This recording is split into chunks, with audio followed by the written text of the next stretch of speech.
Thank you very much, Tucker sir. Since Tucker sir mentioned that this conference is not being paid by Government of Andhra Pradesh, I would like to take a moment to extend our deepest gratitude to the sponsors who made significant contributions to support the research efforts of GFST.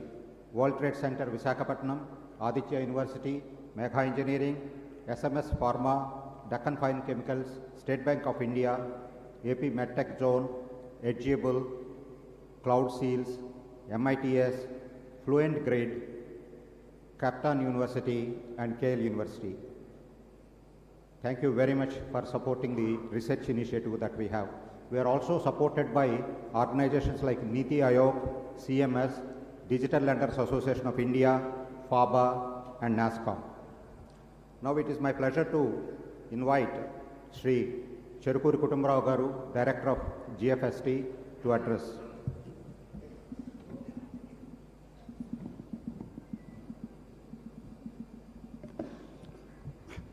Good morning to everybody.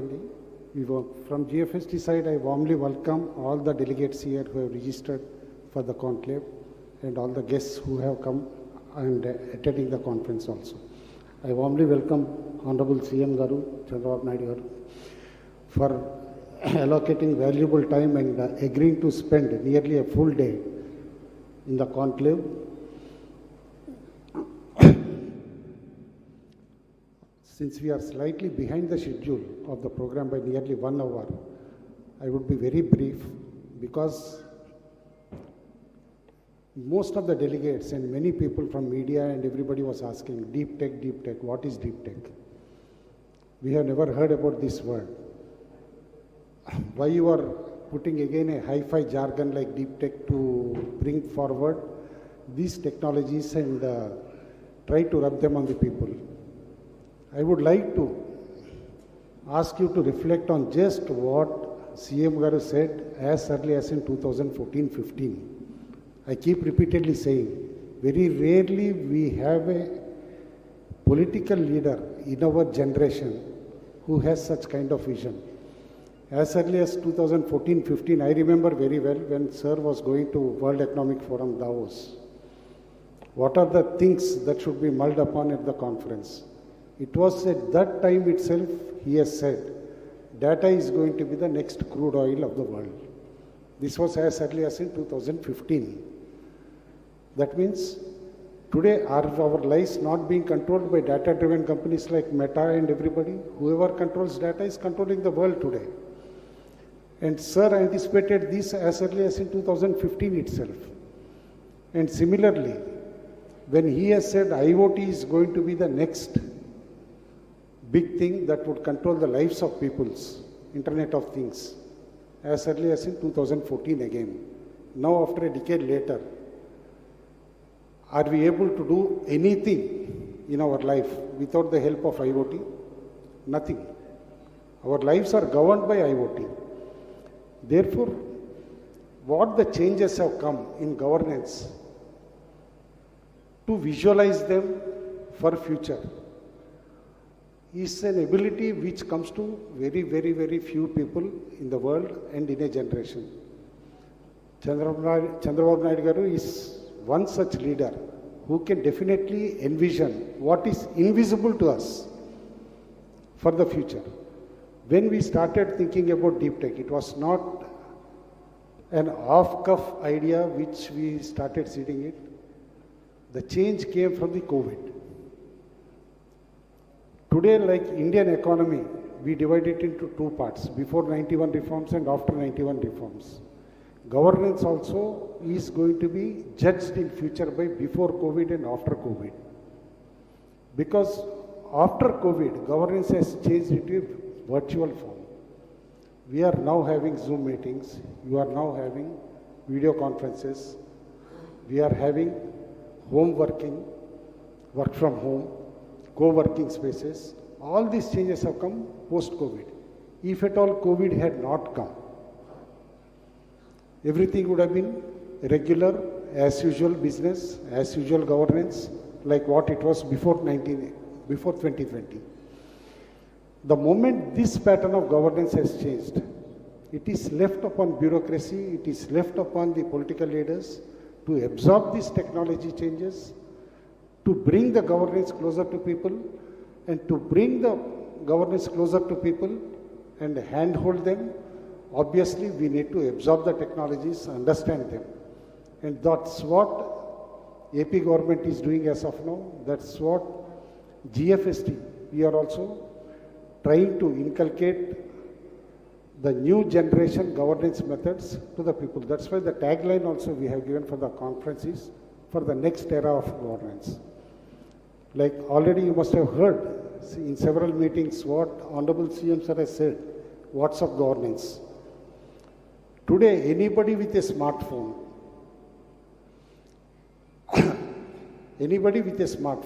can do several things which are his daily needs, musts and everything also just on the smartphone. And several countries, in fact, are doing WhatsApp governance, especially in Europe, starting from UK, addressing all the security issues connected to it. And the wish of CM Sir also is from birth to death in the life cycle of a person.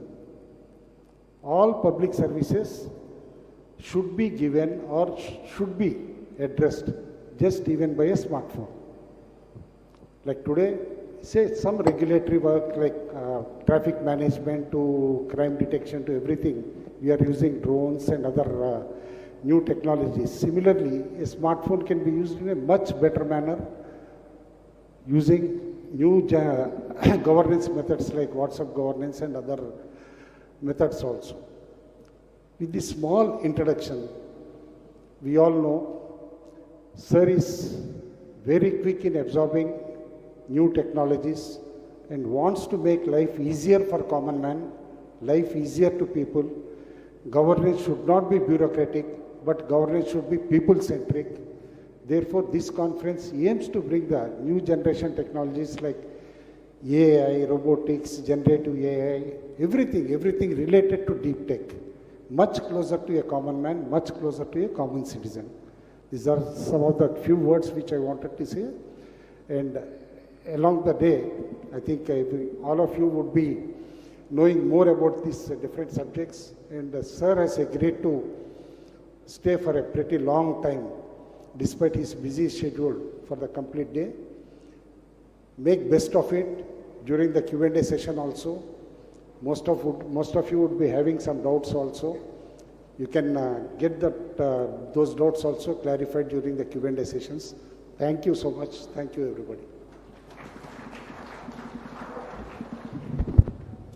Thank you, Kutumrao Garu, for elaborating CM Sir vision and how GFST is aligned with Honorable CM Sir's vision.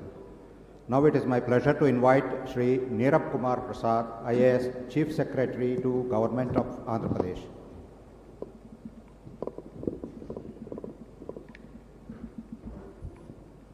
Honorable Chief Minister Sir, Kutumrao Garu, Taka Sir, Honorable Ministers, MPs, MLAs, MLCs, all the dignitaries present here, participants in this conclave.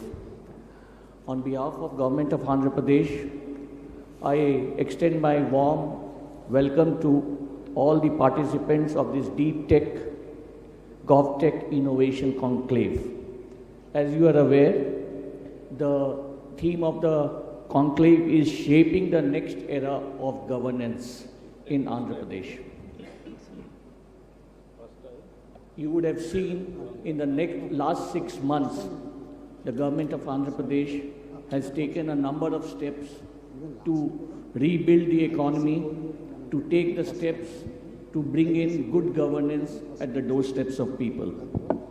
We are in the process which have been nearly finalized to come up with a Swarn Andhra 2047 vision plan under the guidance of the Honorable Chief Minister in line with the Viksit Bharat 2047 plan.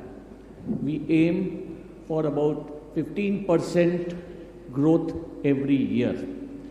While we are doing all these development programs, one major change which we intend bringing out in governance is to make the governance not only the result oriented but also using the deep technology in the whole process of governance and going for a total process re-engineering. We are not only committed to bringing in IT-enabled services, we are looking forward to artificial intelligence, machine learning, all of that which we couple up as consolidated as we are committed to a deep tech-enabled governance. Already we have taken a number of steps in this direction. We are going for a citizen database which is totally service oriented, which provides us information, which provides us data in a very, very data secure manner for delivering citizen services from birth to death. We want to provide each and every wing of government administration in a deep tech enabled services model. Sir, we had a detailed interaction with a lot of entrepreneurs, think tanks yesterday, and one of the issues which we came across was about the startups. I think a few words for the startups. The government of Andhra Pradesh is committed to facilitate the startup ecosystem totally with helping them identify the use cases, facilitate the proof of concept in the state of Andhra Pradesh, and also set up a certification or an authentication system led by the academia in setting up a very good certification system, which will help all the startups to develop in an integrated manner with a full validation process. I once again welcome you all for this gathering on behalf of Government of Andhra Pradesh, and Government of Andhra Pradesh is deeply appreciative of the GFST for organizing this conference, and we will work together for many other conclaves together. I also extend my thanks to all the participating other states and the LBS Academy and the NITI Aayog, which have sent participants here for inputs as well as taking our thought process further ahead. Thank you all, and once again, welcome to you all.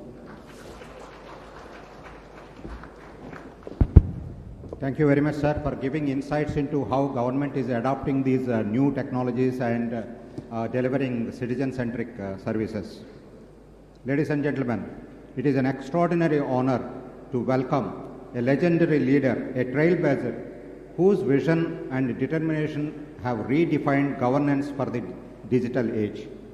Honorable Chief Minister is a leader of unparalleled foresight, has truly transformed the fabric of our state by placing information technology at the very heart of governance. In an era marked by rapid technological advancements, CM Sir has recognized early on the immense potential of IT, not just as a tool for convenience, but as a transformative force to empower citizens, streamline governance, and drive socio-economic progress. What makes CM Sir's leadership truly exceptional is the human-centered approach to technology.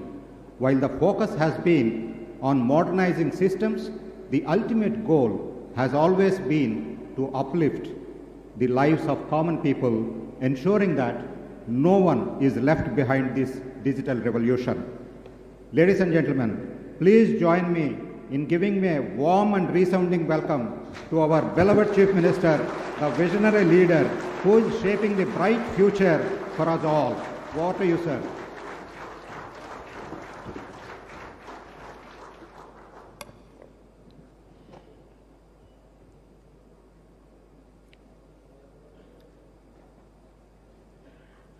Respected Tucker, Managing Trustee of GFST, and respected Kutumba Rao, Managing Trustee Member, and Chief Secretary Prasad, honorable ministers, honorable MPs and MLAs, distinguished invitees, and friends. I am very happy today. We are talking about deep technology. As a matter of fact, around late 90s, that is 95, 96, I started talking about information technology. At that time, we don't have any clue how to go about. Then so many brainstorming sessions like this. We had one hotel in Hyderabad, Krishna Oberoi at that time. Then it has become Krishna Taj. There we had different meetings. Finally, we came to a conclusion to build a tower.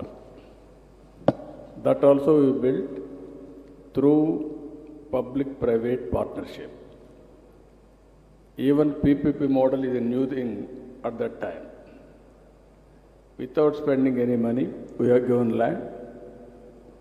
L&T came forward. They built first tower, that is high-tech city.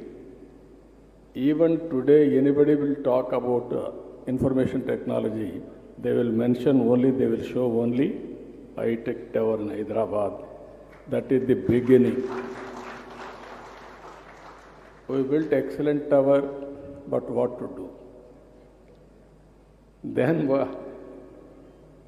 to bring companies, I went to America for 14 days, 15 days, company to company, all corporate giants, I met them. I told them, excellent delegation along with me, we are able to convince everybody the strength of India in information technology. Then we thought, people are coming to start operation, but how to go about resources, human resources. We are very poor at that time. There are number of engineering colleges. In Rangareddy district today, there are no high schools at that time, maximum 20 high schools like that, total district.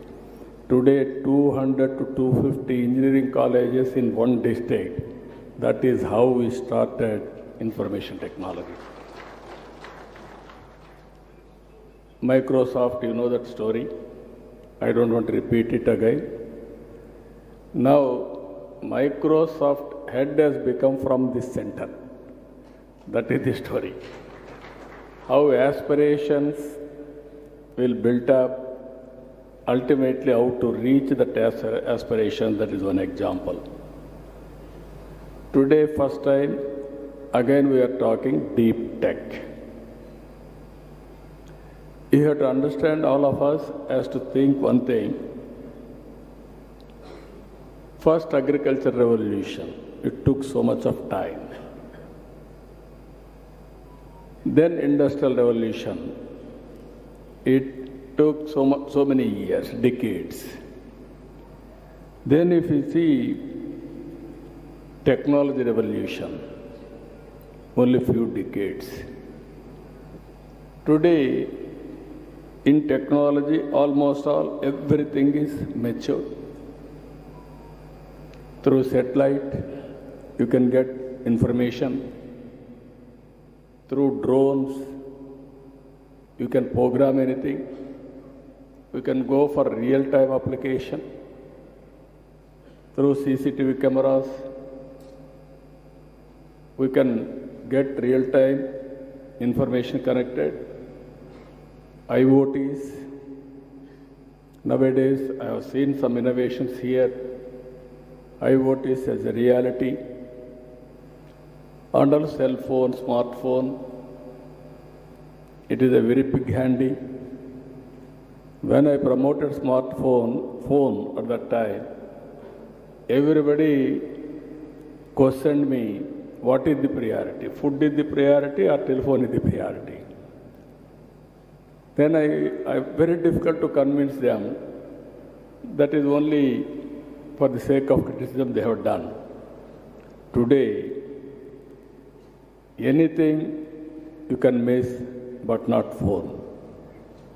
Here are people, everybody is having a cell phone, not only you, even those who are working in the field, they are also busy to watch the information real time and acting real time. That is how things are happening. So with all these things, what I wanted to emphasize here, technology is the part of our life. Originally, I used to say, if you won't use information technology, you cannot compete in a competitive economy. And also, we can bring transparency, accountability, everything. Today, we have gone different world altogether. If you see in deep tech, AI has come, blockchain has come, machine learning, robotics, quantum computing, everything is coming today. But only issue is here, all of us have to think how to use all these things. It is very, very important. No other country is having Aadhaar. India is having Aadhaar. Any individual we can identify with Aadhaar. Once Aadhaar is available, then cell phone is available, then you can do wonders. I am very happy the Honorable Prime Minister Narendra Modi is promoting information technology in a big way. We are very fortunate. We are having a very good visionary in the country. And so much of respect globally for Indians. He built brand for Indians. That is what is happening today. So with all these advantages, we are all here now. We are all talking about technology, how to take next level. Flexible working is a reality today. Either you want to work, you can work virtually. You want to work physically, you want to work, you can work physically. Hybrid model you can look after. Even hourly basis you can work. There is a work. Then you can work according to your convenience. So many things are coming as on today. So what I wanted to emphasize here, if all of us, I wanted to make Andhra Pradesh is a knowledge hub. Because of all these things, historical information is we are having on cloud. Artificial intelligence is matured. Real-time information we can collect real-time with various devices. One is cell phone. You can go to the field. You can check there is a pest. Immediately one SMS message or one WhatsApp message, drone will come. It will detect pest exactly and application of pesticides with precision. These are all happening today. Night times, you have to program drone, you may not do it. So, we are having CCTV cameras. It is watching continuously, information is coming. So, surveillance, automatically we can do. Then, drone at any time, we can send any remote area, not one use case, any use cases, number of use cases. Even medicines, transportation, or analytics, or real-time application, all these things you can do it. IoTs, medical devices are coming today, I am seeing. Not one application. One is preventive health. One is monitoring health. One is whenever there is a need, at that time you can go for cure. With all these combinations, you can reduce medical cost drastically. These are all various advantages we are having. So, Government of Andhra Pradesh also thinking very seriously. We are preparing Vision 2047. Swarna Andhra Pradesh, Vision 2047. We are keeping very high targets, 15% growth rate. Everybody is saying, is it possible? It is possible, we wanted to prove it. 14 to 19, we are able to grow at the rate of 13.5% at that time. Now we are talking 15% growth rate. Even today, position Andhra Pradesh is not up to the mark. We are having legacy problems. We are correcting all legacy problems. This second quarter, if you see, all India growth rate is 8%. Andhra Pradesh growth rate is 8.75%. We are monitoring everything real time. Once in 3 months, we are able to study growth rate, GSTP, GDP, other states, wherever there is information we are monitoring. Here, 10 principles we are building in our vision document. One is zero poverty with P4 approach. Why I am saying these 10 principles to you? How government is going to work in the near future for 25 years. Thereby you can associate with Government of Andhra Pradesh for proof of concept. I wanted to make it every information available for startup companies to prepare use cases. I will create sandbox so that all information is available. And also if you come with some use cases, we will give opportunity. If it is very cost effective, viable, useful, then we will replicate, scale it up. Then you can go to other states globally or nationally, wherever you want to do it, you can do it, do this experiment. This is first principle, zero poverty. I am requesting all of you, people in future is a wealth. Earlier we were all thinking population is a liability. Now population is an asset. India has moved right time in information technology. Now we are the global leaders. All over the world, every 4 IT professionals, either one or more than one are from India, that is Indians. Among Indians, 30% from Telugu community, from Andhra Pradesh and Telangana states. That is the foundation we have laid on information technology. At the same time, demographic advantage has come for India. That is a windfall gain. No other country has planned properly. Now if you see, including China, Japan, even Europe, everywhere there is a problem of population. When I started population management, everybody asked me what is population management. Now everybody is talking about population management. So what I wanted to inform all of you, all of us has to talk. Long back I gave a slogan, break silence, talk about AIDS. We are able to control AIDS at that time. Today, all of us has to talk about population management. Or otherwise, same situation what is facing today Japan or South Korea or Europe, same situation will come to India.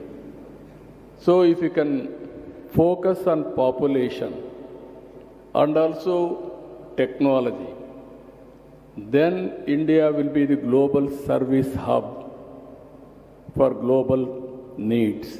That is going to happen now.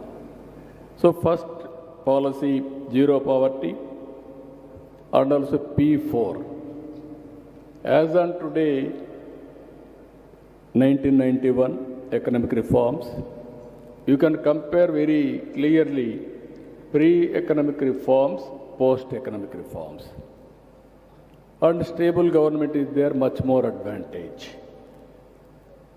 This is where public-private partnership, all roads, telecommunication, power, everything, colleges, everything has come under PPP model. Now we are adding one more P, that is people. Public, people, private partnership. That is 3 Ps, this is 4 Ps, where high net worth individuals has to handhold those who are all below poverty. We are all here. We are fortunate. We came this stage because of society, because of people. They are still malnutrition, ill health, and so many problems they are facing. It is our responsibility to give hand-holding, mentoring. If necessary, we have to help them financially, support them. Finally, it is our responsibility to build society for equal footing. That is the principle I want to bring now. Government is committed. We will give opportunity for everybody. If we join together, we can make first step zero poverty. After that, how to reduce inequalities between haves and have-nots. It is a continuous process. We cannot control growing people in a big way, wealth creation. But at the same time, you can help people to overcome poverty and other things. Second angle, we are focusing on employment. Technology, so many people are talking, technology will remove employment. I am telling you, India is having an advantage. Technology will bring employment. With the deep technology also, we can create wealth. We will create more and more avenues for employment. That is where our government is giving more incentives for employment generation as a condition. That is where we want to make Andhra Pradesh as a global hub, virtual, physical working also. Either GCCs, co-working space, work from home, workstations creation. There we want to give more and more incentives to create employment apart from industrialization and services and also tourism in a big way. Then ultimately skilling, upskilling, it is a continuous process on human resource development. We wanted to bring all education institutions globally or nationally, which are all predominant. Visakhapatnam will be the future city for knowledge economy. It will be a hub. We want to make it. This is one of the best cities in all aspects. This is where, and also first state in the country, we are enumerating skill census. If we do skill census, every person, what are all the skills required for local activity, national activity or global activity, we can build them. Ultimately, not working hard, how to work smart. This is very, very important. This is where we are thinking, even I am giving more incentives for those who are promoting more skills in Andhra Pradesh and also high-skilled resources how to build. We are working in that direction. Water security, fourth principle. Water is very, very, very important. Linking of rivers. We wanted to make Andhra Pradesh 100% water security for drinking and also agriculture and industry. We are very fortunate in South India, Godavari and Krishna and other rivers. If we link all rivers, every acre of land we can give water. In agriculture, I am asking all of you, Andhra Pradesh is well positioned. It will be global hub for food supply, either aquaculture, horticulture, even food grains, even spices, even our Araku coffee, one of the best coffee in the world. And also we are working in a big way, natural farming, zero budget natural farming. As on today, nowhere in the world this experiment is going on in a big scale. Now we are doing zero budget natural farming. If you can work solution in that, even technology can be applicable in zero budget natural farming. Now everything, pesticides, how to spray with precision, and also fertilizer, chemical fertilizer also how to spray through drone. Even natural farming, what are all the pesticides, pest how to control. Even fertilizers in natural farming, how to spray with drone. All these things we can work in a big way. Ultimately, agriculture is one sector. We have to reform, we have to revolutionize. If we can come with proper use cases, we want to adopt all these cases. And also, another thing, logistics. Our roads are not up to the mark. We are having so much of advantage. We are having nearly 1,000 kilometers sea coast, that too on east coast. Future is for sea cargo, that is where we are working. One is ports, airports, roads, and also inland waterways, and logistics, how to change. As on today, India logistics cost is 14%, whereas global logistics cost is 8%. You come with proper proposals, we are prepared to work with you, how to reduce the cost of logistics cost. Just now one presentation, they brought it. Potholes real time, how to measure, how to calculate, and how to take action, all these things. This is the area we want to go in a big way. Then ultimately, energy and fuel. I am talking about energy and fuel.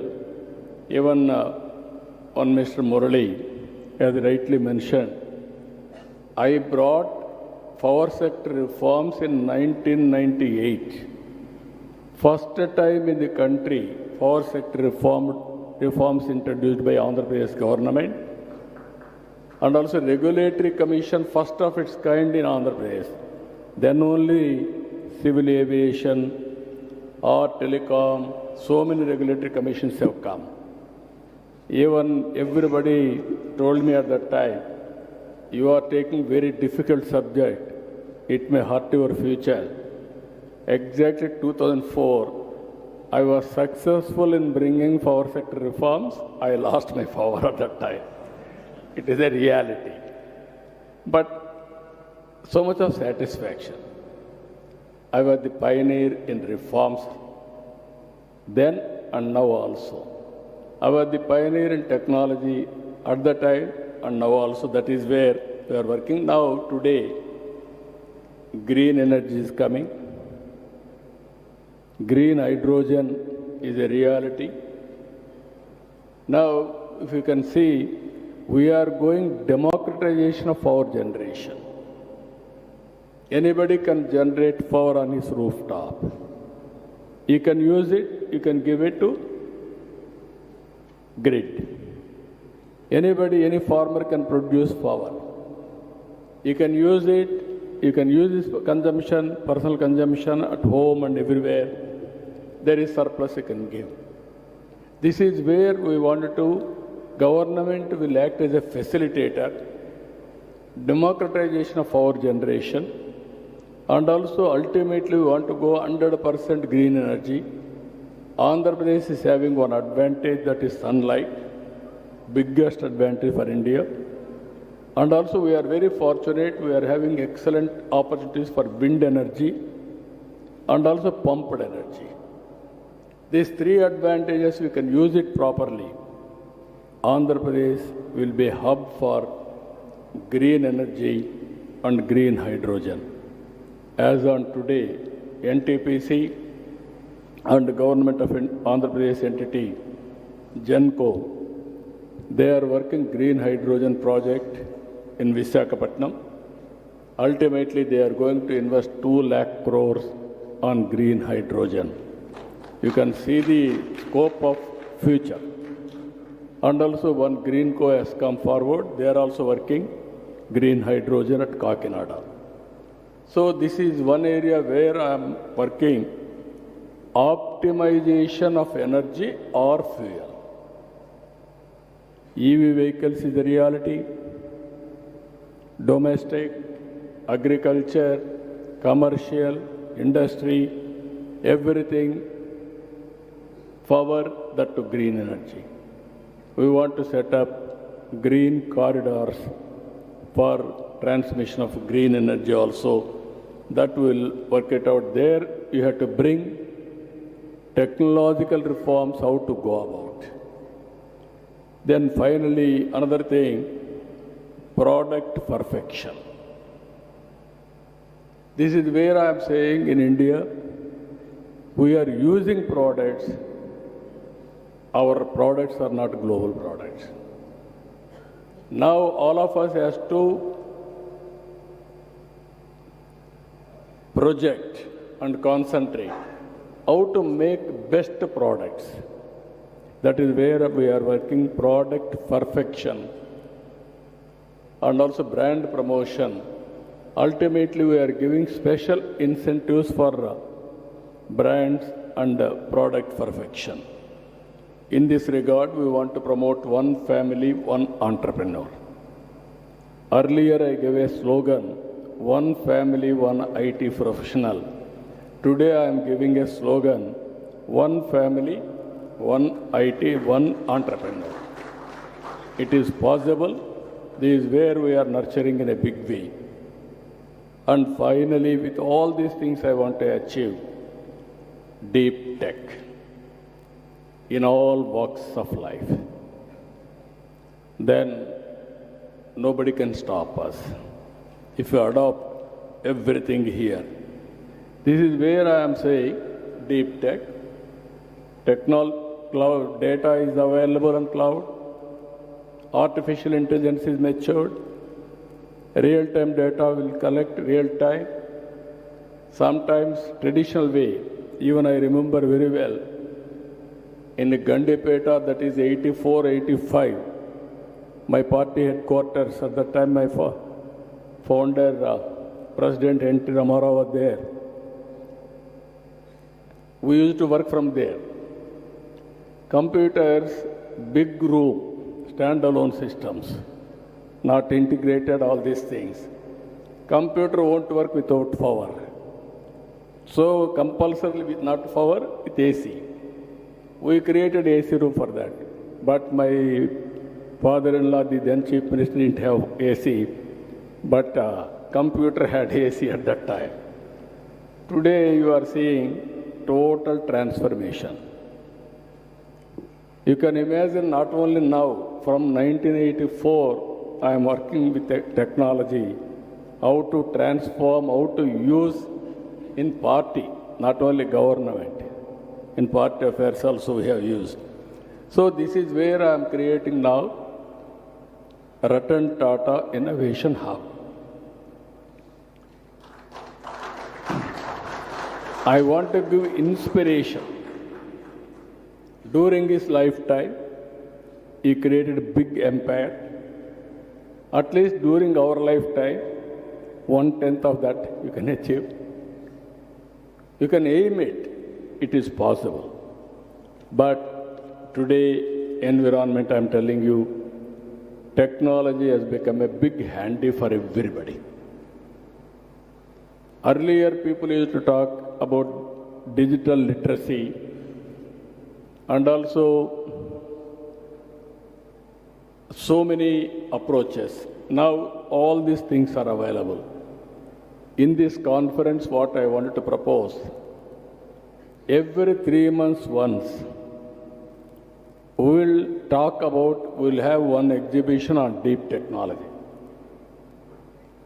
Andhra Pradesh will give you all the information on sandbox. You can go through. Imagination sky is the limit. You come with use cases. We are prepared to implement with total spirit. It is cost effective, it is useful, and also it will be advantage for the society. I am assuring you, we will implement in total. Finally, we will give you proof of concept. Then you can scale it up nationally, internationally. That is your leadership quality. That is how I want to promote this technology in a competitive world. For this, all academicians, universities has to join. IT professionals has to join in this experiment. And also companies has to join. One is commercial enterprises you have to promote, and also social enterprising also you have to promote in a big way. That is where it will be beneficial, it will be sustainable. So I am very happy. I started this exercise. I am a student today. I am listening everything from you. One day I am spending only to listen from you, what all you say, then which are all relevant for my government, for the common man, betterment of their life standards. I am prepared to implement immediately. That is the purpose I am spending. I am earmarking complete day to listen from you. You also come back how to create that ecosystem. If you see today, Hyderabad ecosystem is very, very powerful. Starting with IT, going further with BT, again pharma, again finance, insurance regulatory authority, headquarters was in Delhi. I was able to shift from Delhi to Hyderabad. Only one reason. Nobody was willing there in Delhi to give land for campus. I am prepared to give land. I offered. At that time, the chairman from Tamil Nadu, he was also willing, Rangachari. Then immediately it has come to Hyderabad. Now that is the financial district. At that time, one example I am telling you, Pharma Export Council. They wanted to get 5 crores as money to run their operations. They went to Maharashtra government because at that time pharma means Maharashtra. They refused, they didn't bother. They asked me on meeting like this. Immediately I said, I am giving 5 crores, you come and set up your export council. That is how pharma has become very, very big in Andhra Pradesh. ISB, that is another story. Others had put so many conditions. I told them, no condition, you come and set up. Today, ISB has come to Hyderabad. This is where we are building. Now I want to tell you very clearly, Andhra Pradesh, every part of Andhra Pradesh, I want to make it an innovation hub. Every family, I want to promote one entrepreneur. That is my dream. I am confident I will do it, either micro or small or medium or big enterprise. It is all leadership qualities. So this is the beginning. I am very happy you are all here. I am here to extend all the cooperation for you. It is for win-win situation. I really appreciate our Takkar.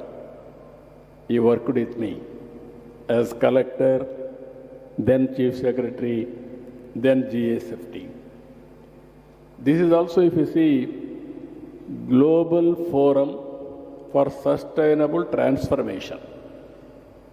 It is not a big organization. It is only a non-profit think tank body. We don't have any big resources at the time. I was the founder. Earlier, I was also in the committee. After I became Chief Minister, I said I resigned. Now it is only I was founder.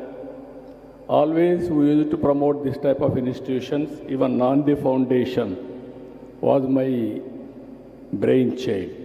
Now it is one of the best NGO in the country. This type of organizations we have to promote, nurture, take to the next level. It will be useful for the society. They are doing very good work. Knowledge is available on cloud everywhere. Technology is available. How to Uberize all these things for social entrepreneurs or corporate entrepreneurs. That is the idea of this organization. Thereby, how to help governments also best practices. Even Niti Aayog is working. Some more NGOs are working.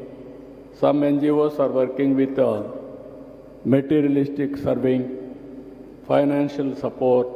Some NGOs are working with ideas. This is mainly how to bring new ideas for overall betterment of the society. I am very happy. First meeting, recently Hyderabad also they had a meeting. Same subject on deep technology. This is the second meeting. Now they will be the pioneers in India to promote deep tech. I am proud of them. I really appreciate Takkar and his team. I wish all the best for them also. With this, today so many subjects we are having. We will interact all subjects. Finally, what all I am promising you, what all I learned, I will implement in my government very sincerely. With this, I am thanking all of you. Thank you one and all.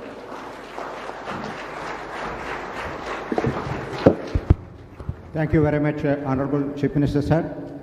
Taking us to down the memory lane, how your technology vision started way back, and now you have set the futuristic vision to make Andhra Pradesh a deep tech innovation hub, and also the grand vision for inclusive of socio-economic development, providing technologies to the upliftment of the society, and also all the newer technologies like green energy.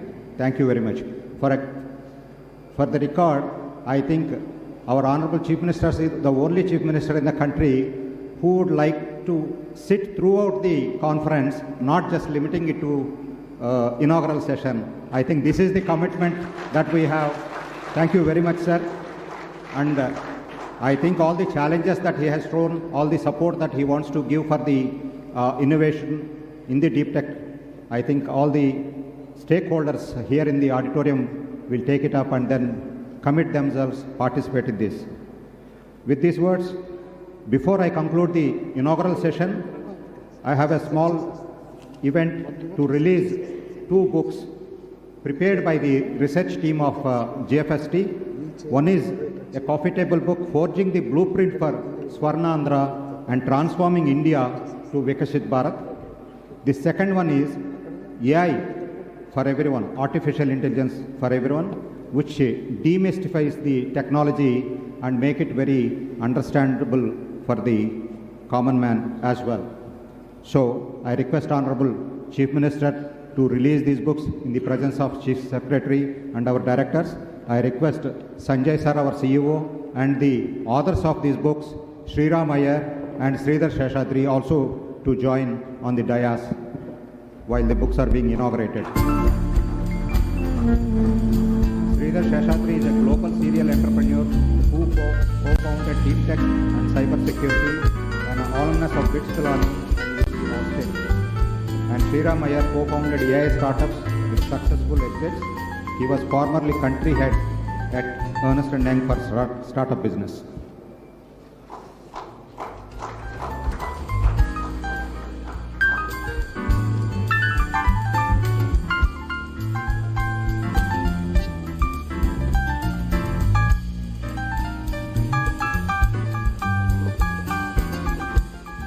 So in record time, our GFST team did the research and then provided this book. These books will be available on GFST website. Please visit and download and go through the statistics and the data and the insights that it provides.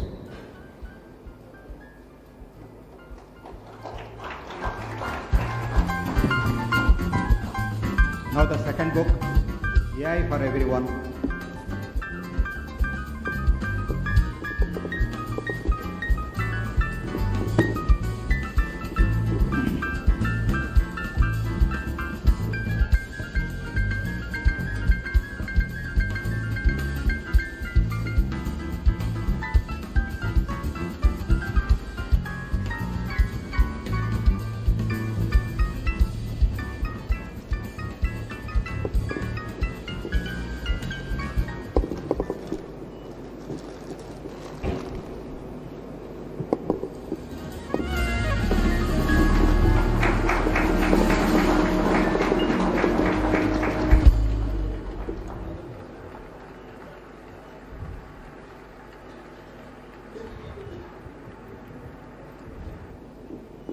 Thank you very much, sir. Now the inaugural session comes to an end. I request Honorable Chief Minister, sir, to remain on the dais. Other dignitaries will be seated in the audience. We will move on to the next presentations. There are some minor changes in the program for the logistic purposes. Now I would like to invite Dr. Rakesh Kalpala from AIG Hospitals. AIG Hospitals is collaborating with government and institutions like ISB to redefine healthcare innovation with AI. To talk more about this, I invite Dr. Rajesh Kalpala from AIG Hospitals. Subsequent to his presentation, he will be joined by Dr. Pratik Sharma from American Society of Gastrointestinal Endoscopy. Over to you, sir. Thank you, everyone. Honorable Chief Minister Garu, Nara Chandrababu Naidu Garu, and all the dignitaries of the stage, of course, no, but on the stage as well. So without wasting time, what I will do in the next 15 minutes is I would call upon, it's an honor and privilege for me to call upon Dr. Pratik Sharma. He is the President of American Society of Gastrointestinal Endoscopy and also the Chair of Artificial Intelligence in US. So he will be delivering a talk on AI in healthcare. Subsequently, we'll just showcase what we are and what we are going to do and envisage with the government of Andhra Pradesh and other stakeholders. So I would invite Dr. Pratik Sharma onto the stage to deliver his talk, followed by a 5-minute presentation by me on what we are doing. Pratik, over to you, please.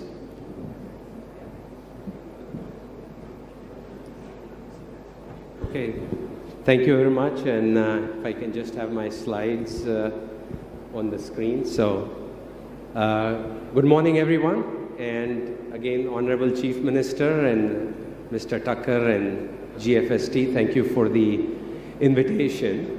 So, what I'll just is briefly give an overview of how AI is impacting healthcare and how it will be shaping the future of how we deliver healthcare in this country. So when we look at 3 areas where AI will make an impact, it's to improve the efficiency of us as doctors. How can we provide more precision care to our patients? And then from a hospital perspective, how can we scale it up so that this is not just in small clinics, small hospitals, but virtually throughout the country. So that is the concept. So let's just look at it one step at a time and talk about how this can impact us or show it in this. The first is to look that this is not just all of us talking about this. This is the same concept and similar conclaves being held in the US. You can see the amount of investment of AI in healthcare in the US. By 2030, it's projected that close to $200 billion will be invested in the field of AI in healthcare. If you look at the same concept in India, the same projections are holding true, which means that this is supposed to increase at a rate of close to 50% over the next decade or so. So the concept globally, it's not just in the US or in India, is how we can improve and have this function of AI in healthcare moving it forward. So if we look at some of these different areas, 6% global AI adoption rate in healthcare. So the number is still very small. This needs to increase as we move forward. In the US, it's twice the global average. So about 1 in 20 hospitals has started incorporating AI in their day-to-day practices. And of course, when you look at the amount of investment in healthcare, 85% of the different entrepreneurs, as we heard from the Honorable Chief Minister, are planning on doing some sort of investment of AI in healthcare. So it is a huge field which is ready for it.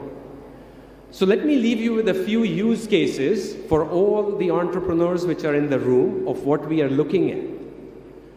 The 4 major areas where I've broken this down into is improved diagnostics, workflow optimization, providing personalized treatment to our patients, and 4th, which I think is the most important, is remote patient monitoring and preventative care and how we can do it in this way. So let's look at some of these concepts about improved diagnostics, whether it is for skin conditions, CTs, MRIs which are being used, mammography, or for colon cancer detection, AI or computer vision is being utilized. I'll just share this video of how AI for breast cancer detection, early detection with mammography can be done. Physicians are there, doctors are looking at x-rays and mammograms, but for a huge population, you can miss it. So how can that be automated in a way that the machine gives you the calcification score on a mammogram, and it can look at millions of scans and alert the radiologist to the most important areas, so that that's the place where this can happen.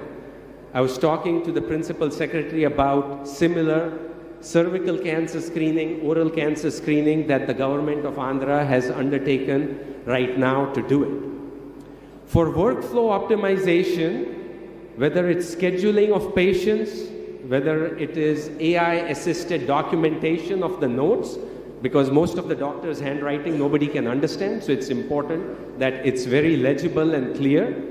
For surveillance prediction, as well as administration and compliance, I think AI and automation can easily be done, and this is important and is available. These chatbots can be there. As doctors in India, everybody gets these phone calls. Why can't we automate this process in which anybody from rural Andhra can get on their smartphone and fix an appointment with the specialist that they want? Here I'm talking about the social security number in the US, but it can be the Aadhaar card number, so that you know that you're talking about the right patient for the right diagnosis with the right doctor who is there, and saying that this is the appointment which is available, are you willing to take that, so that the patient does not have to be on the phone for half an hour with some scheduling who does not know as to what the next step in this is. Personalized treatments. This is a company in the US in which they have their own signature, genetic signature, for all the cancers which are listed there. And based on that genetic signature, it can predict which patient will respond to which type of therapy, with degree of accuracy. So this is the personalized care that we can provide rather than doing the same chemotherapy for every patient with cervical cancer. It should be individualized because all of us are very different in our genetic makeup, and this is available right now. Finally, I think what is critical is this type of AI-driven remote care. So the doctor does not have to be there in front of the patient all the time. With smartphones, with iPads, computers, this can happen remotely. The patient's weight can be checked, the blood pressure can be checked by instructions which are given by the computer to the patient remotely from thousands of kilometers away. And the diagnosis can be made remotely so that you're saving time for the patient who cannot travel hundreds of kilometers in a bus and does not have access to specialists in very remote areas. So this can be done very remotely and is available right now for us to be able to implement in all of these areas. So AI-driven remote healthcare is also available. Finally, all of us have all these technologies which are wearable technologies. There are small sensors which you can wear, and the amount of sweat going into that sensor can predict whether you are due for a flare of your inflammatory bowel disease, or whether your blood glucose is going to be higher in the next 6 hours or not. So we have this whole IoTs which are available, which should be linked with healthcare right now. And of course, this will have a major impact on efficiency and cost savings. It will generate more revenue, just as we heard, rather than cost more in the short run, but it will be revenue growth. And finally, we have to keep the patient at the center of all of this. This is not about us as doctors or about you as entrepreneurs. This is all about providing for the patient who is at the center of this. Having said this, as compared to agriculture, energy, etc., this is a very sensitive issue. AI can hallucinate. AI may not be accurate, but we are dealing with lives of patients, so this has to be tested, retested, validated before we release this as compared to the other sectors of the government. So we have to be absolutely sure that the AI technology is working for our patient before we implement it as compared to the other areas which are there. The other area where I think the government of Andhra Pradesh can work together with the other healthcare sectors is by regulation. In the US, there is zero regulation on AI and healthcare. We don't have a policy at all, and we are lost. Europe is ahead of us. And you can see where India stands in this, but it's all state-driven. And I think if we have good regulation and policy in Andhra, I think it will help just promote all of this and take it to the next level. So here's what we heard again all day today is building this AI ecosystem which is there. And I'm delighted that Dr. Rakesh, AIG, and others are working on this consortium because this is the way forward for all of us to take AI into the next level. To summarize, AI, we know in healthcare is the future. We should embrace it. Let's not fight it, let's embrace it. It's not without challenges, specifically things like data security for healthcare. Patient privacy is a big issue. So we want to make sure that when all stakeholders align, we can conquer it very easily. And the healthcare, the future is extremely bright and promising, provided we channel it in the right way.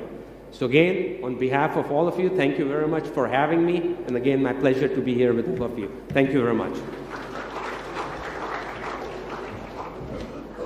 Thank you, Pratik. I think that's the background, what he has given, the global perspective of AI in healthcare. Can I just have the slides? So on this note, with the guidance and the thought process from Honorable CM, we started this foundation called AIM. It stands for Alliance for Artificial Intelligence and MedTech, and we have got 4 stakeholders in this currently working on the AIG hospitals from Hyderabad and ISB Hyderabad, then we have IIIT Hyderabad and the AMTZ from Visakhapatnam. The main aim of this is to have a platform where anybody can come and pitch in, where we have the technology enabling from these IITs and IIMs and IIITs, and then the business thought process will come from the ISB, and we as validators for the clinical knowledge, and then we have the volume, so we will be doing the validation of the ideas and thought process in terms of technology. And with the very own MTZ here in Visakhapatnam, they will go with the idea, and then we come out with a product. That's a thought process. And on this note, in fact, the government of Andhra Pradesh, I have seen pan-India most of the EMR and EHR data, and I think the best state as of now in terms of data capture is government of Andhra Pradesh. We have to give a big round of applause to all the bureaucrats, officers, and the government of Andhra Pradesh. And on that note, we started working on this, and with this consortium being formed, the first thing what we have done is we started a mother and child healthcare app to be developed after understanding the ecosystem. So can I have that slide? What's happening is we have the robust ecosystem, but there is some missing link in between the ANMs, ASHAs, and the command control. So on that note, we just started working on an app called Janani Mitra app. It's a purely app based for mothers. It's not for any of the other ANM or ASHAs. And what we have done is we have gone to a mandal called Kuder in Anantapur district, and then we rolled out this app. And can I just have the slides of that so that we'll just show in brief in 2 minutes without wasting much time what is being done. Okay, so I think they're playing the slides after my talk anyway, no problem. So that is what the flywheel, what we have invented, and these are the initiatives what government of Andhra Pradesh already have on robust maternal and postpartum healthcare and so on and so forth captured. And the only challenges is, as I told you, the missing link between the mother as the end user versus the other paraphernalia. So on this note, the app, what we have done, can you just show? So this is the app called the Janani Mitra app, which is a smart companion to the mother, where you have some SOS alerts also. The beauty of this app is that it's got a food scanner. Can you just show that, the next slide? So where the mother will scan the food and then understand how many calories she's consuming. In fact, on this I'll tell you, there's one person in this audience who knows better about nutrition and technology than any one of us. It's none other than Honorable Chief Minister of Andhra Pradesh. I, being his personal physician, I know he has his own data, entire data monitored by a team, and it's robustly captured, where he has got a sleep score, nutrition data, everything in one, and every minute it is captured and it is analyzed about the metabolic score. So on that note, this is the app, and I'll just give you a brief of what we have done. I'll ask my CTO, Kinjal Saxena, to just run the video and show you in 1 minute how this app is going to do a paradigm shift for mother care in the state of Andhra Pradesh. Kinjal, can you just show them the app? Thank you, Dr. Rakesh, Honorable Chief Minister, all the respected delegates. What we are trying to do is, we are trying to leverage technology, artificial intelligence, to simplify the life of mothers. What we have done is, this app will help all the mothers in all the trimesters through the entire journey of their pregnancy, whether it is health monitoring, medication monitoring, investigation, diagnostics, connecting them to ASHAs and ANMs, as well as the diet care and other government access benefits and tracking them. So what do we do here is this is the food scanner. As you can see, they can just take the picture of the thali and it will give them the calorie counts. It will also tell them if they are taking the picture of a thali which is not adequate for them, it will actually monitor and tell them that this is high risk, they should eat more, they should eat better nutrition. So this is artificial intelligence embedded in the app itself. The most important part is, this is not a mobile app that you need to download from Google Store or App Store, because in the villages there is not enough network. So what we have done is, we have created a very simple progressive web app that they can simply open with the click of a button. So they don't need to do, and this actually works. So what you're seeing is something happening in the villages, and with a much better speed compared to any other mobile app. What we are next seeing is next level of AI technology, where just by taking the picture of their eye, their tongue and their nails, an early detection of anemia can be identified, and whenever an anemic mother is identified, an alert will go to the respective ASHA and ANMs. The next, another challenge is, the other challenge is actually tracking whether the services have been provided to the mothers or not. And this is where the tracking, taking pictures and geo-tracking comes in. When the ASHA meets the mother, ASHA goes to the mother actually goes to an ultrasound facility.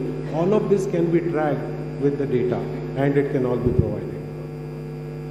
Thank you, Kinshal. That's in brief about. We are going to roll it to the entire state of Andhra Pradesh soon with this Kuder as the start point. And I would like to thank GFST Takkar Garu and Honorable CM Garu and all the dignitaries for giving this the opportunity. And we are happy to work with this as a consortium in the future. And then whatever best we can do in enabling technology, we will do. And then I again thank all of you for giving us the opportunity. Thank you very much.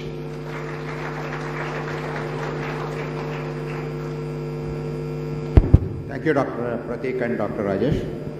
AIG will be executing an MOU in the afternoon during the health tech session. Now it is my pleasure to invite Chintalapati Srinivasa Raju Garu, who is popularly known as Srini Raju, a serial entrepreneur and a private equity investor, to give his address.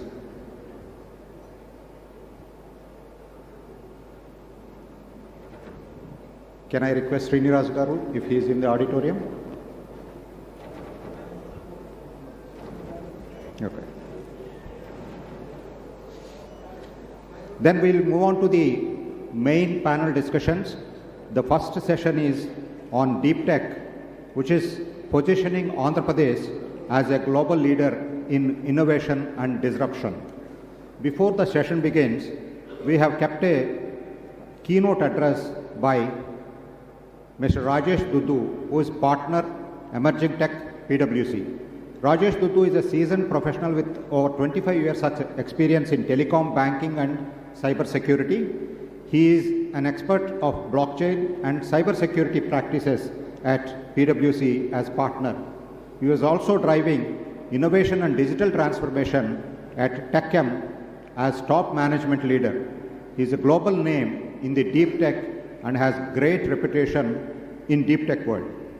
So what GFST requested Mr. Rajesh to speak on the Chief Minister's favorite theme, one family, one entrepreneur, a vision for 2030. So I will not get into the bullet points. I give it to Rajesh to deliver his keynote address.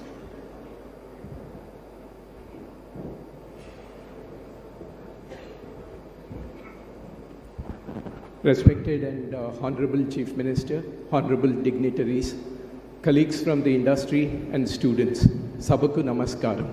I must confess that after the address by Honorable Chief Minister, one gets a little flustered because we just witnessed one of the best masterclass in technology. After that masterclass in technology, it becomes a little difficult to assemble our thoughts, so I'll try to do my best.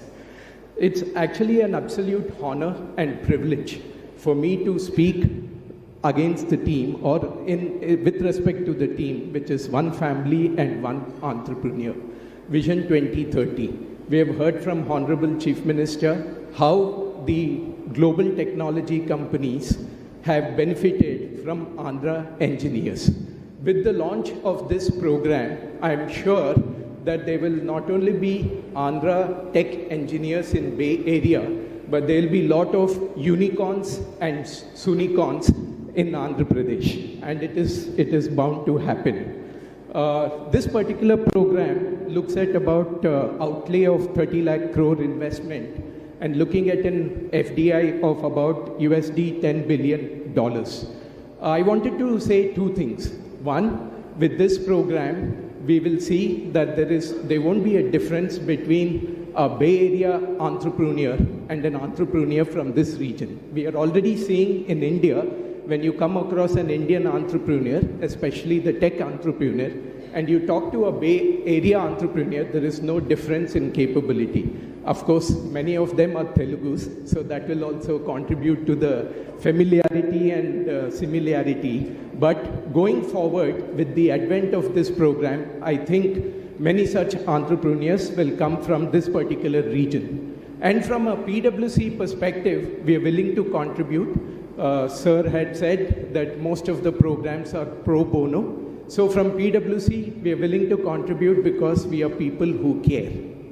And for me, the contribution comes from a son-in-law of the soil attitude because my in-laws are from this particular region. So it's only important that I stay invested here.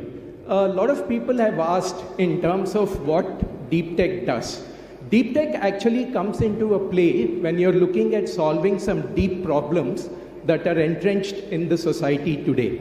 I'm going to pick up 3 such particular problems and explain to you how deep tech contributes. The first one, in the area of healthcare, it's only opportunistic that I pick up the healthcare one after the session by the prominent doctors from AIG. Today in healthcare, you can use light to diagnose a number of diseases. For instance, for a long time, diabetics have suffered through invasive treatment. That means they have to put syringes and diagnose in terms of what is the magnitude of sugar that they carry in their bloodstream. But today, using photoluminescence, you are able to diagnose the level of diabetes that is there. That is deep tech. And in this country, we have seen a lot of things happening in the financial services space. But there are 2 things which again remain unaddressed. The first one is in the area of direct benefit transfer, DBT, where we know by virtue of DBT, the money is going into the farmer's account directly. But it is only 80% of the problem that has been addressed. What is the 20% of the problem? How do you ensure that those farmers do not misutilize the benefits for spends other than farm equipment, for anything other than farm improvement? So there comes a deep tech concept using blockchain, which is called a central bank digital currency. And using central bank digital currency, you can bring in programmability of rupee. The rupee will be programmed in such a sense that if it goes to a grocery shop, it will be auto-declined. If it goes to a liquor shop, it will be auto-declined. And it will be accepted only in the areas which are contributing to that particular farmer's benefit with regards to his or her farm. The second one, interestingly, it is called as deep tier discounting. Many of us know in the trade finance area, the suppliers take their invoices and get them discounted with the banks. So let me give you an example. Here is an example of a computer supplier. The computer supplier has supplied equipment to an enterprise, and the supplier is getting the invoice discounted. Now, that particular computer supplier is taking parts, for example, mouse from a SMB supplier, from a small and medium enterprise customer. Now, that particular person, unfortunately, do not have access to the trade finance discount. That is going to change by bringing in what we call as deep tier discounting, again using the transformative potential of blockchain, where the entire chain of suppliers are going to come on the network along with the banker. So the person in the downstream at the last mile who has supplied the mouse will also get his invoice discounted. What is it going to do? That particular person who is has henceforth been utilizing finance at 18% interest rate now will get an access to a 9% interest rate from the banks. So this is how the deep tech is going to contribute. And these are not only in the areas of finance and healthcare, as Honorable Chief Minister had said. It is there in supply chain, it is there in InsurTech, it is there in GovTech, regtech, agtech, any technology that you take, there's an opportunity for improvement. I had a good fortune of working with NEOM, the people who are building the futuristic society in Saudi Arabia. When I was working with them, I was introduced to another concept called cognitive technology. Today, we are talking about WhatsApp governance. We are talking about services being available in an app perspective. But everything has to be initiated by us. So here comes cognitive technology, which sits at the interface of application without your express consent. Once you define the algorithm and the logic, it is going to do work like Aladdin Genie, that everybody has access to an Aladdin Genie in their application. And to realize the grand vision of Viksit Bharat, it is quite essential that the vision of Swarna Andhra Pradesh has to be realized. And it is essential that we use all these technologies. Is there any other method of doing it? No, there is no other method of doing it. So we have to use this. If these opportunities does not resonate with you, there's one more area where the entrepreneurs can invest, and that is in the area of cybersecurity. I was reading an interesting article. It said while X number of people are trying to learn how to use ChatGPT, 3X are learning how to trick it. So there are more people who are trying to trick the technology. That's where cybersecurity comes to the fore. Sir, we have been the beneficiaries of government to citizen services, but there's an interesting personal experience that I would like to share. I got married in 2002. Post the marriage, I started getting to-do lists from my wife. I thought the to-do lists were only in the office, but my wife started giving me the to-do lists. What were the to-do lists? Pay electricity bill, pay utility bill, pay that bill and this bill. I used to hate that because the lines were huge until I got introduced to e-Seva.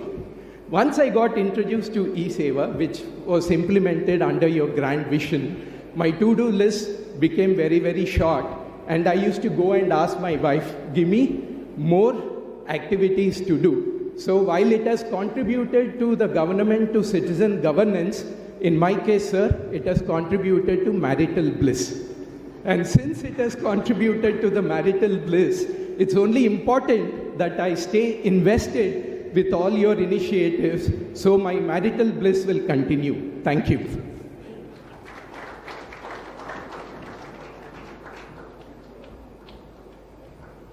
Thank you very much, Rajesh. Now we move on to the Deep Tech panel discussion. Before I invite the panelists, I have a couple of announcements. One, realizing the time constraints, I request the moderators and speakers, panelists to cut down their time as per the available thing, not sticking to the original schedule. Second thing is, for the audience, you also have to sacrifice a couple of things. We have taken out your tea break and lunch break also will be reduced because we have invited so many experts from across the country and they have a lot to share. So you have to bear with that. Before I invite the speakers, we have a very short film on Deep Tech session. Can we have the film, please?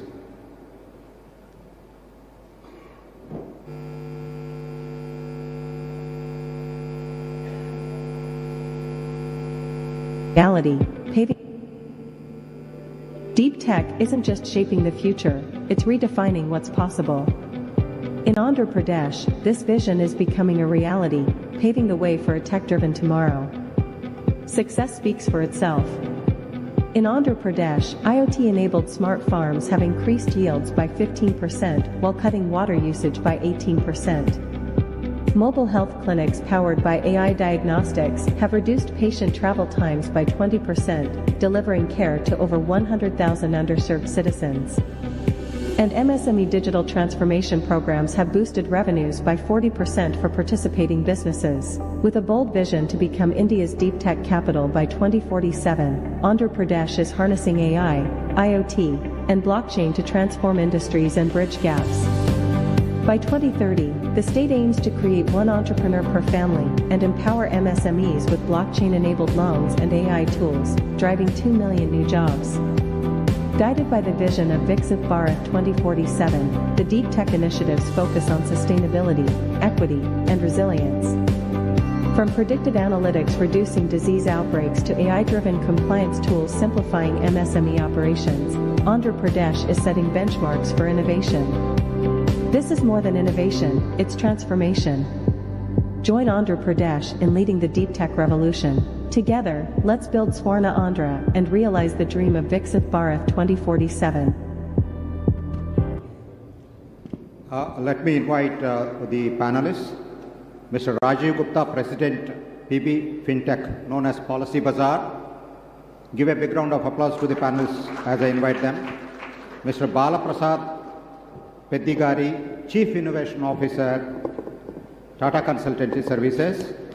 Mr. Varun Uniyar, Senior Solution Architect, Strategic Government, NVIDIA. Mr. Abhinav Gupta, Associate Vice President, Innovation, Broadridge, India. And finally, I invite the moderator for this session, Mr. Sridhar Sheshadri. I am not introducing their profiles. They are very popular. You can just Google or LinkedIn. Their details are available. Over to Sridhar.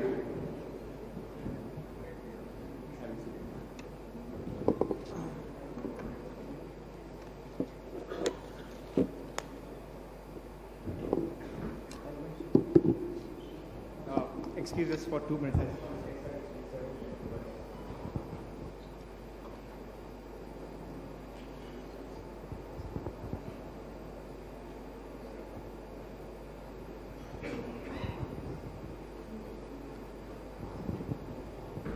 There's a little change in format. We actually wanted to have Sivan Garu on the panel because then that's where a lot of ideas are shared. Probably we'll keep the Q&A at the end of it with Sivan Garu, but we'll go ahead with the panel discussion. I'll join the panel now. Sure.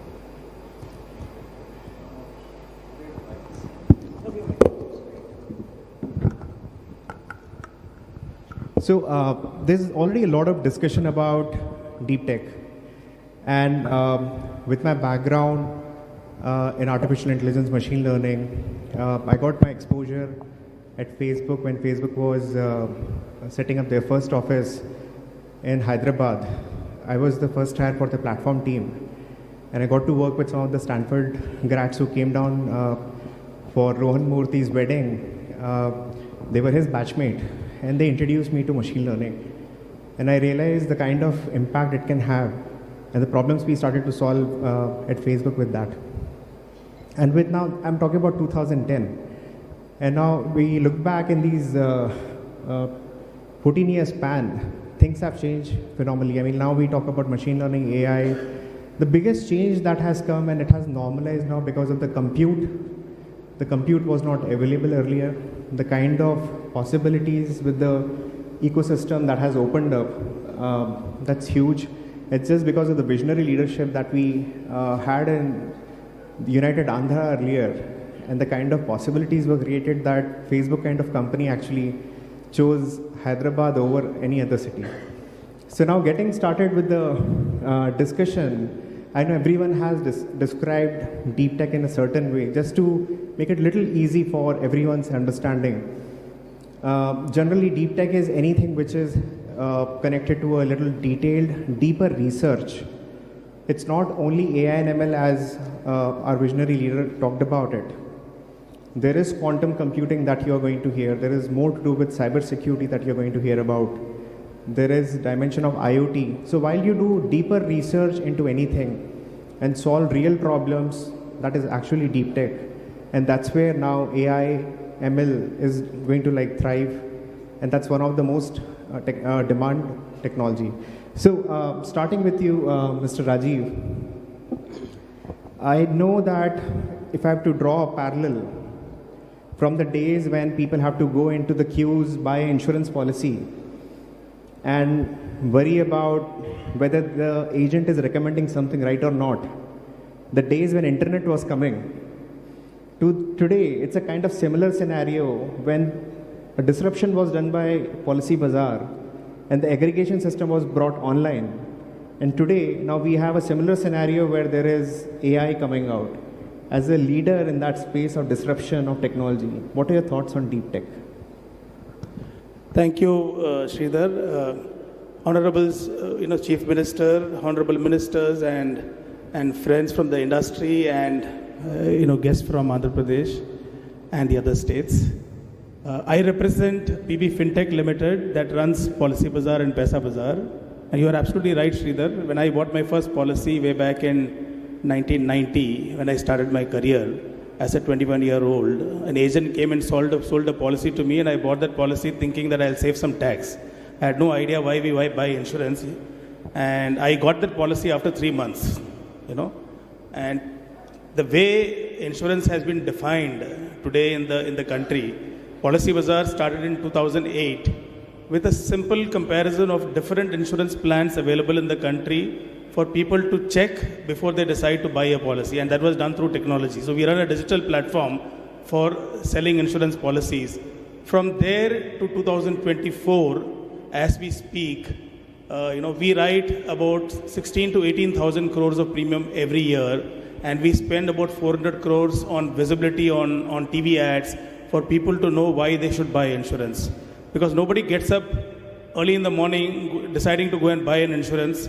We have to go and actually tell people why they should buy insurance. Now, having spoken about this, let me give you a background. I'll cover 3 challenges which this country has. Maybe I'm diverging a little bit. One biggest challenge which I see as an organization is how do we promote financial literacy in this country across nook and corner of every village and taluka. I think that's the biggest challenge we have.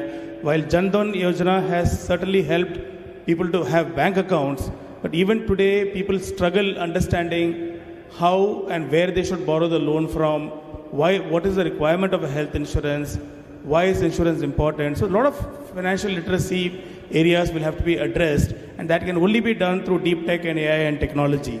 I can tell you one small example, paucity of time here, but we have set up, human representatives in about 98% of India's PIN codes who use technology platforms like what we provide to deliver knowledge in the local lingual. So where people sit in the talukas and villages, advising and teaching people on how you should, take a loan or how you should take an insurance. Second biggest challenge, while the Honorable Chief Minister spoke about India's population, we are very proud to have a young population today, right? But 10 to 12% of our population today are senior citizens. 2047, when we are all dreaming to have insurance for all, this number will spike to 30% or 35%. Now imagine 60% of this senior citizens do not have any income support system. In spite of the joint family system we are all proud of. There is no health insurance and there is no support system. So today's 40-year-olds are tomorrow's 60-year-olds. Now, this is the real missing middle. In my opinion, it is important to use technology to reach to every taluka and village and promote people to buy a health insurance plan or a pension plan for themselves that will protect them for the future, number one. Number two, I think we spoke about skilled manpower in this country. Now, if the country has to grow, I think rightly said, the skilled manpower is going to come from tier 2 and tier 3 cities. Today, the biggest challenge is on one side, there is a loud noise about unemployment. On the other side, the industry is crying for skilled manpower. Whether it is hospitalization, whether it is insurance, whether it is banking, everywhere there is a need for skilled manpower.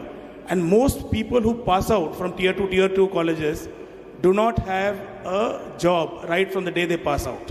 So I believe that the government, private, and educational institutions will have to work together using technology to create co-curriculum modules in these colleges in addition to their curriculum, so that when they pass out, 80% to 90% of them become employable. I think that is how we'll be able to create skilled manpower for the kind of growth we are looking at. So if 2047 means insurance for all, 2047 means pension for all, 2047 means a 30 trillion economy, And if the state of Andhra Pradesh has taken the lead way back in '84 to talk about technology, I think this is the place where we can begin to ensure that every taluka and village are adequately covered and protected in this country. Great. So, if I were to summarize, you're saying deep tech has to play a big role. AI will help build that kind of ecosystem where we can actually have more skilled resources and people actually contributing to all of the ecosystem. Great. So I'll tell you, I'll take a hint from CM. He wanted one entrepreneur, one family. There is room for at least 10 policy bazaars and 10 health insurance companies who become unicorns in this country. Okay, that's the kind of scope which we have. If somebody can think about healthcare, this is the place to get in. We at PB FinTech are also setting up 1,000 hospitals over the next 10 years. And this is in tier 2, tier 3 cities. The whole idea is we need good healthcare system in this country. So I think clearly there is an opportunity for all of you, and elderly care is the next big business one should think of. 70 crore agar aged population hoga, there will be a requirement for elderly healthcare as well. So tremendous opportunities for the people who want to become entrepreneurs from the state. Please look at all these ideas and come forward. Companies like us are most willing to help, handhold, and also look at similar ideas to support them in future. Great.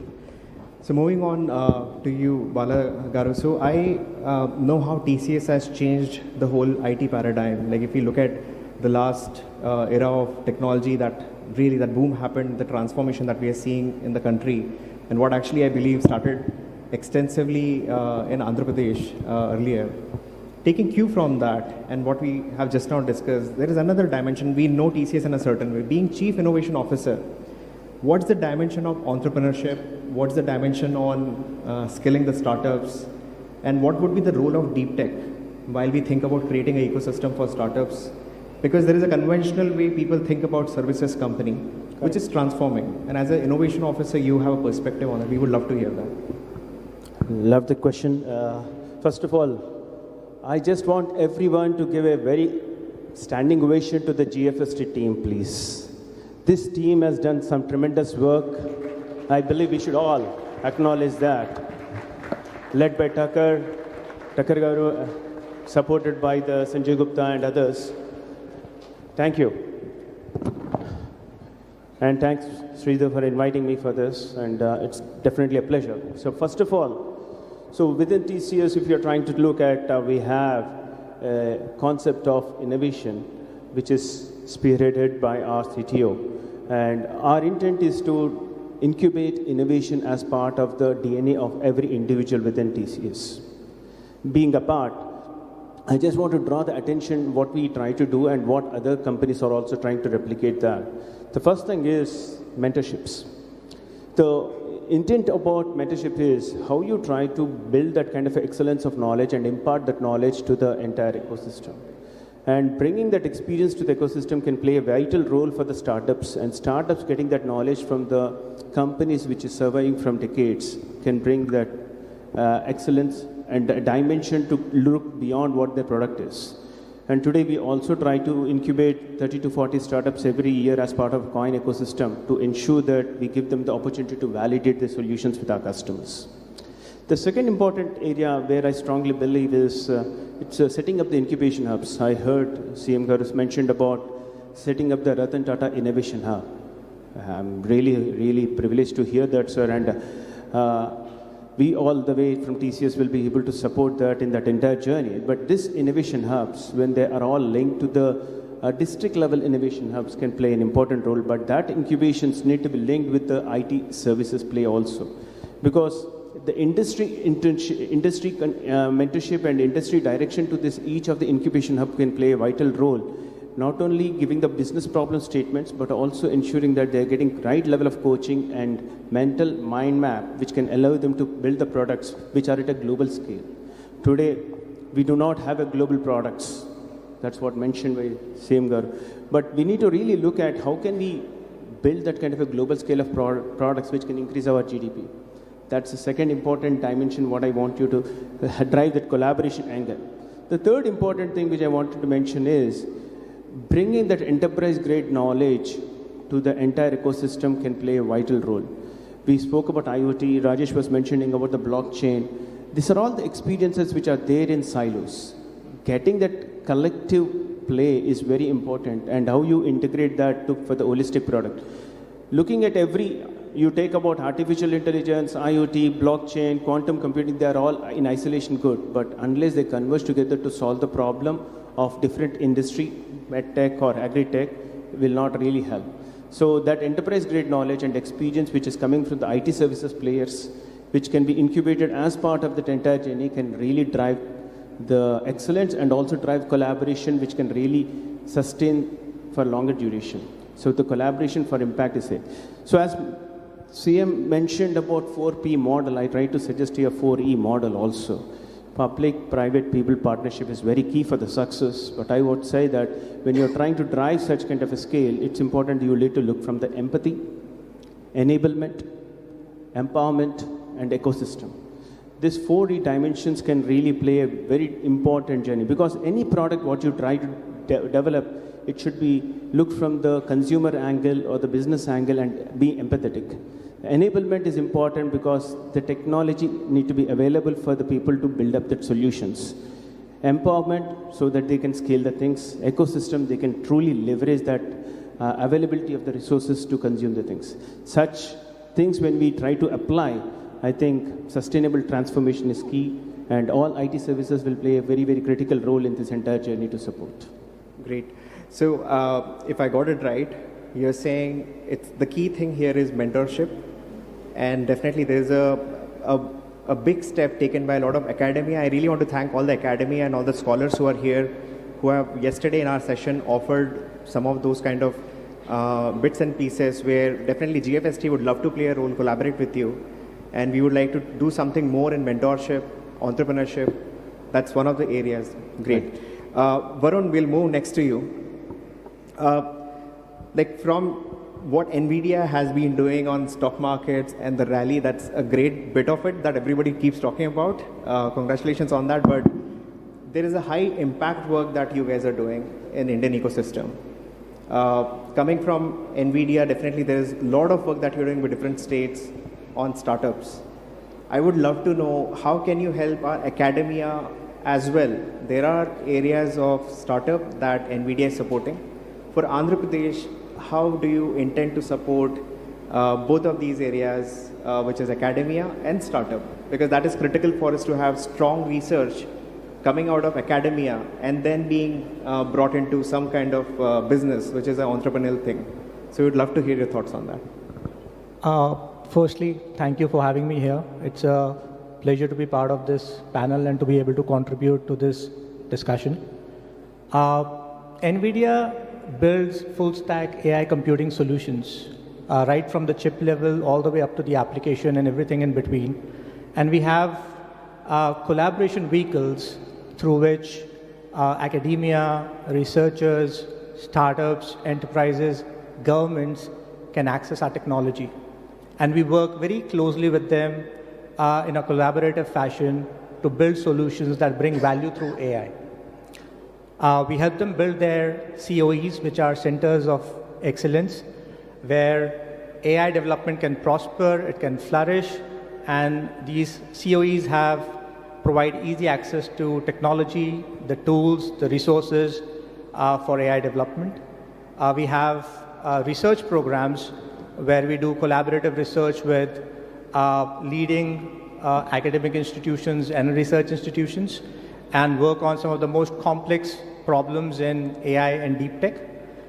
We also bring our skilling and development initiative, through which we call it the Deep Learning Institute, through which we take on the challenge of skilling in the areas of AI and deep learning.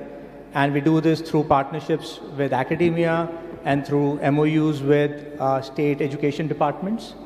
And of course, we are supporting the startup ecosystem through the Inception program, and we help them not just with the technology, but also by connecting them through the venture capital network that we have. We also connect these startups with the customers who might benefit from some of these solutions that these startups are working on. Now, if I were to talk about how do we implement this on the field, for example, if I were to do this, or if we were to do this in the state of Andhra Pradesh, how would we go about it? We would start by academic partnership, where we would set up a COE in that institute or university. We will bring in the skilling and development program to scale the students, the researchers, the faculty. Within that AI COE, we can create two groups, one that focuses on research, and this group would have access to our research ecosystem and work collaboratively with us on some of the most complex problems of the state, new problems for which solutions are not there yet, right? The other arm can focus on rolling out mass AI solutions for the citizens, for the state, and develop e-governance services based on more traditional, conventional approaches and approaches that are already well known and well understood.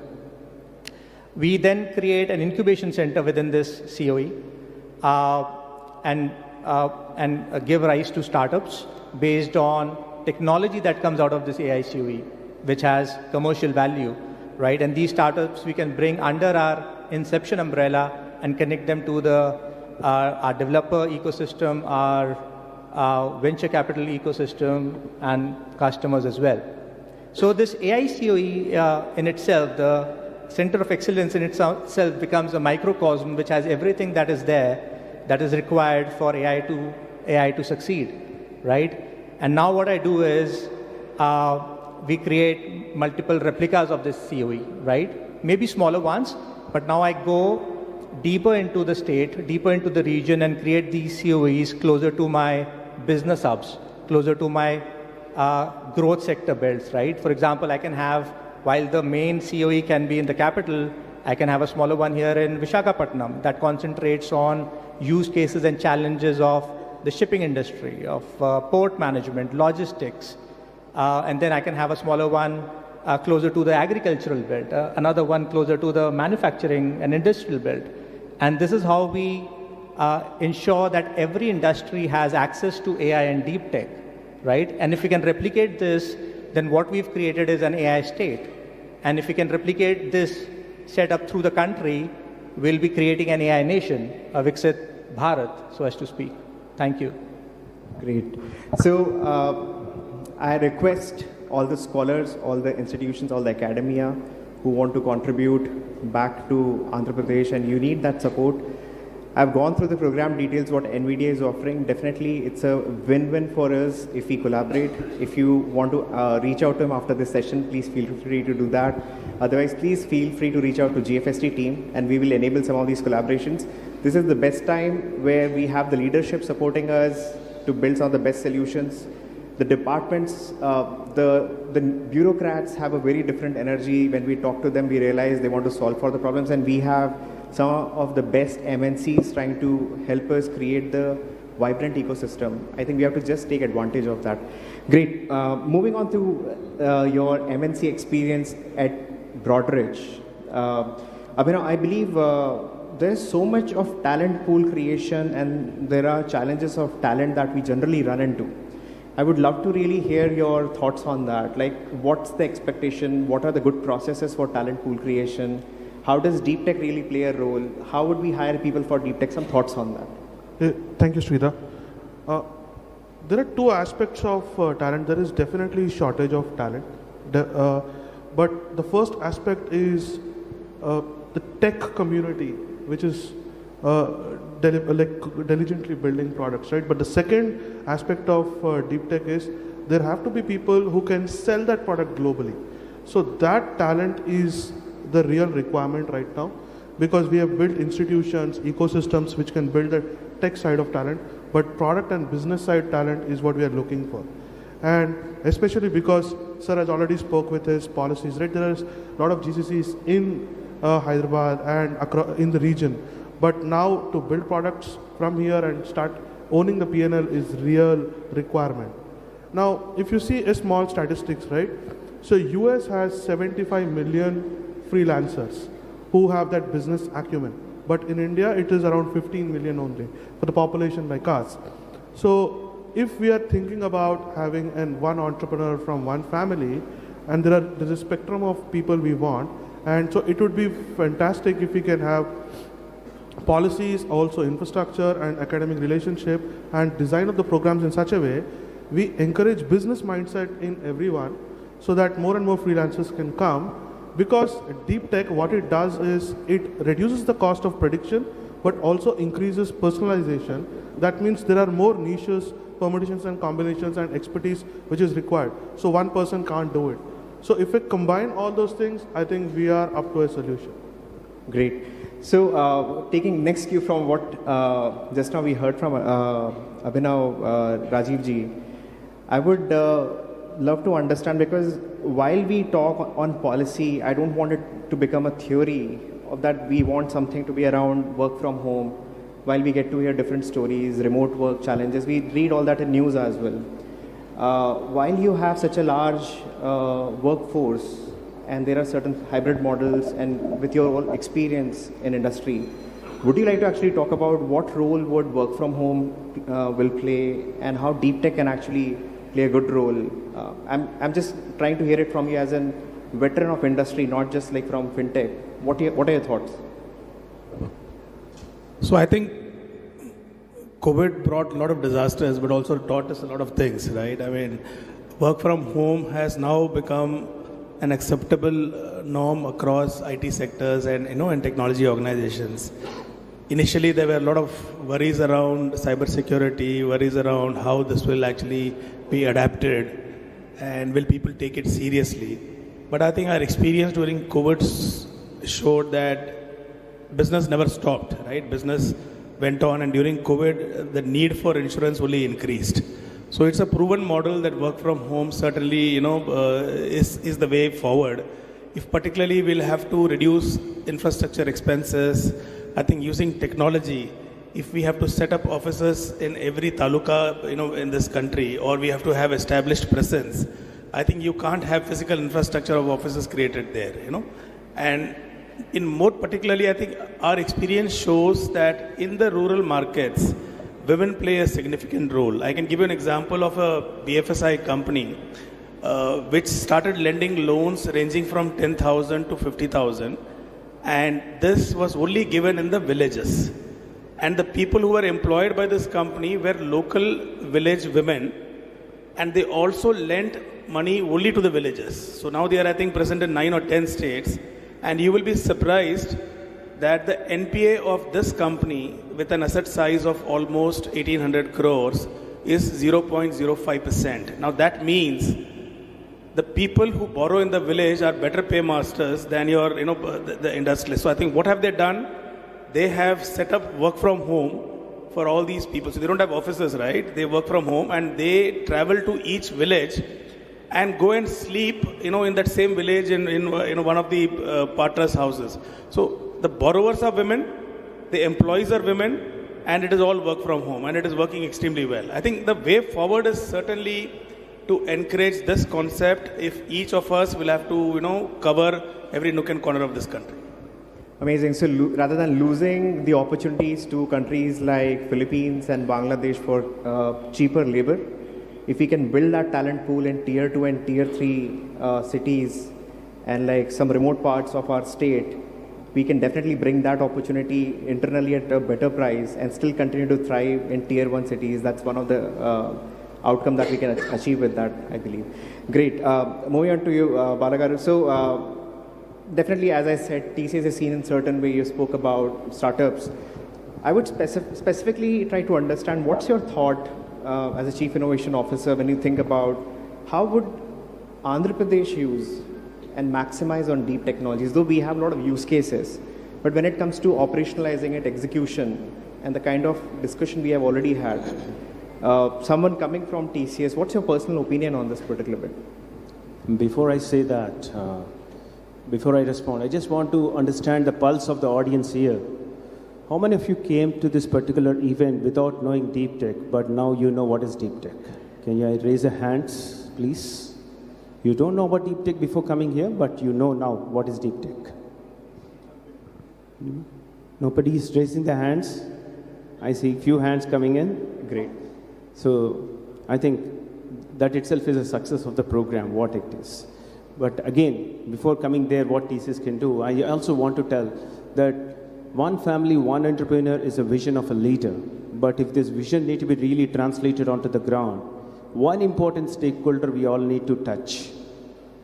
Do you know who is that stakeholder?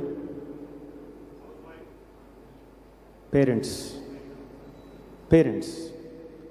Parents' mindset is important because their mindset is they want their kids to be settled fast. How many of the parents sitting here really want their son to get into a job first, or daughter to get into a job first, not an entrepreneur? Many of you probably are not raising hands, but that is a mindset. That mindset transformation is important because parents need to particularly realize they need to allow their children to explore and experiment. Unless that kind of a cultural thinking gets shifted in the parents' economy of thinking, we will not be able to make this move a successful move. That's one thing I want to communicate. But coming forward, I just want to get another pulse. What comes to your mind when Andhra Pradesh as a word comes to you? What is your first thing comes to your mind? When Hyderabad comes to your mind, probably IT comes, cyber towers. But what comes to your mind when it is AP? Entrepreneur. Now. Chandrababu Naidu garu. I believe some of you might be looking at it, but what comes to my mind is agriculture, ports, and the potentiality of this particular place which can really drive manufacturing.